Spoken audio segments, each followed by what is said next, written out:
Space Rift wird für 19,99 € verfügbar sein. Im Sommer jetzt für PC, etwa zum Zeitraum der Gamescom für Android und zum Release-Zeitpunkt im Oktober für die PlayStation VR.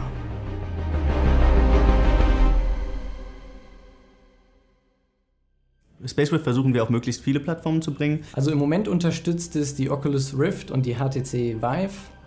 Und was später noch dazu kommt in den Kanon sind dann die PlayStation VR und die Samsung Gear VR.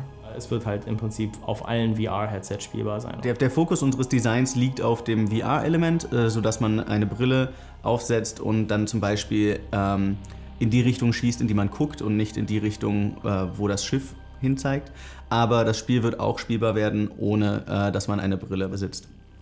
Wir probieren mit Space Rift auf jede Plattform zu kommen, wo VR möglich ist. Aktuell ist es PC und PlayStation, wo es schon mal läuft. PlayStation VR auf der Oculus Rift, auf der Vive.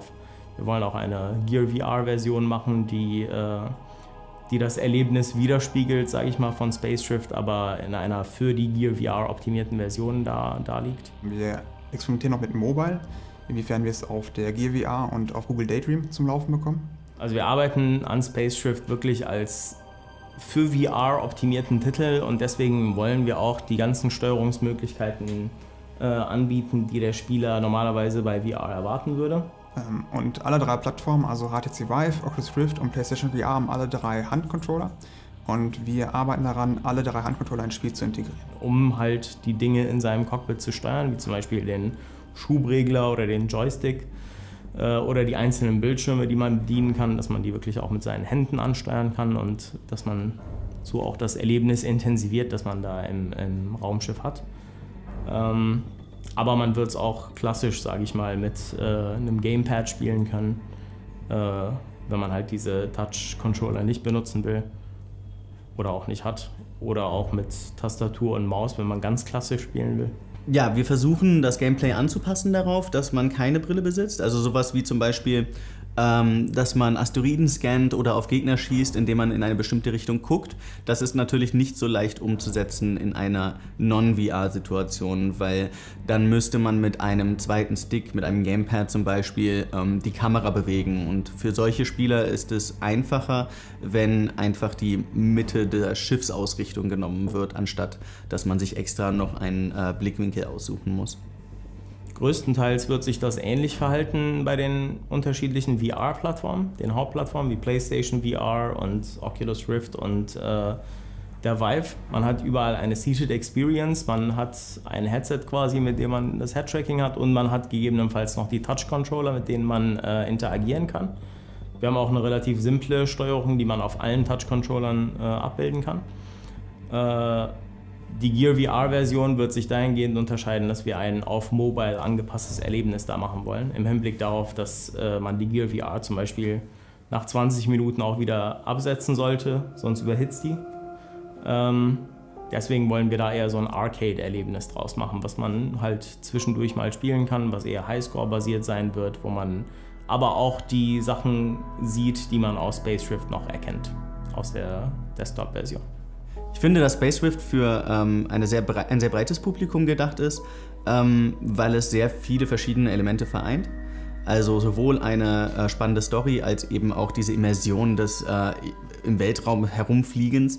Also ich denke, jeder, der ein VR-Headset hat, sollte das auf jeden Fall mal ausprobieren. Auf jeden Fall für Singleplayer-Interessierte. Alle. Leute wie mich, die keine Lust haben auf Rumgeschimpfe in Multiplayer-Chats. Im Prinzip alle Leute, die sich für VR interessieren. Aber auch für Leute, die sich für eine gut geschriebene Story in einem Spiel interessieren. Und ein cooles Erlebnis haben wollen. Auf jeden Fall für VR-Nerds. Aber vor allem auch diejenigen, die sich halt früher für Spiele wie Wing Commander interessiert haben oder X-Wing oder andere Space Sims und dieses Feeling nochmal haben wollen, für die wird Space Rift auch nochmal interessant sein. Oder Leute, die die Technik noch entdecken wollen, für VR-Einsteiger. Wir wollen mit Space Rift die VR-Enthusiasten ansprechen und die Science-Fiction-Fans und denen ein Spiel bieten, was es so noch nicht gibt. Männer, Frauen, Friseur. Die sollten sich Space Rift holen und einfach durchspielen, weil es, wie gesagt, nicht nur auf Kampf und Action und so weiter aus ist, sondern auch eine Story vermittelt, wie ein interaktiver Film quasi, den man durchspielt. Space Rift wird auf Deutsch und Englisch verfügbar sein, und zwar mit voller Lokalisierung sowohl von Text als auch von Sprache und Voice-Overs.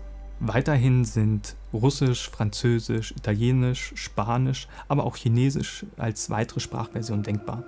Space Rift ist tatsächlich eine Art interaktiver Film und so wollen wir das auch präsentieren mit der Story, dass man von einem Punkt zum nächsten fliegt und dann passieren irgendwelche Ereignisse. Es ist geskriptet quasi, aber man hat im Unterschied zum Film noch die Möglichkeit, dass man frei herumfliegt und frei agiert. Also unser Spiel ist sehr linear. Space Rift hat eine einzige Storyline, durch die wird man hindurchgeführt, inklusive Dialoge und großen opulenten Setpieces. Aber im Gegensatz zu einem Film hat man natürlich viel, viel mehr Handlungsfreiheit. Also und zwar noch mehr als irgendwie bei Telltale oder so, wo man vielleicht eine andere Dialogzeile auswählen kann. Sondern man hat quasi innerhalb festgelegter Checkpoints vollständige Handlungsfreiheit. Auch seinen eigenen Rhythmus kann man bestimmen. Space Rift hat zwar eine lineare Story, die von vorn bis hinten für jeden Spieler gleich ist, aber wir geben den Spieler trotzdem genug Freiheit. Zum Beispiel, der Spieler kann jederzeit die Kamera frei steuern und kann sich auch frei bewegen. Und wenn er zum Beispiel nicht irgendwo hingucken möchte, kann er sich auch umdrehen und woanders hingucken. Das heißt, er hat gewisse Freiheiten, die mit VR nötig sind und auch dann sind. Und er kann halt selbst kontrollieren, wie er die Story erleben möchte. Auf der Game Design-Seite war es für mich sehr interessant, an Space Rift zu arbeiten und ist es weiterhin, weil es ein VR-Titel ist und ich persönlich, auch wenn ich schon viel mit VR in Berührung gekommen bin, noch nie selber einen Titel designt habe, der in VR stattfindet. Und es war immer wieder spannend, gerade für das Testen und das Anpassen von Variablen, immer wieder die Brille aufsetzen zu müssen und selber einzutauchen in die Welt und dann jedes Mal wieder zu merken, was für einen Unterschied es macht. Und dass es einfach unmöglich ist, ein Spiel zu designen, was für VR bestimmt ist, ohne die ganze Zeit immer wieder die Brille aufzuziehen. Space Rift. Available summer 2016 for PC, Android, and PlayStation VR.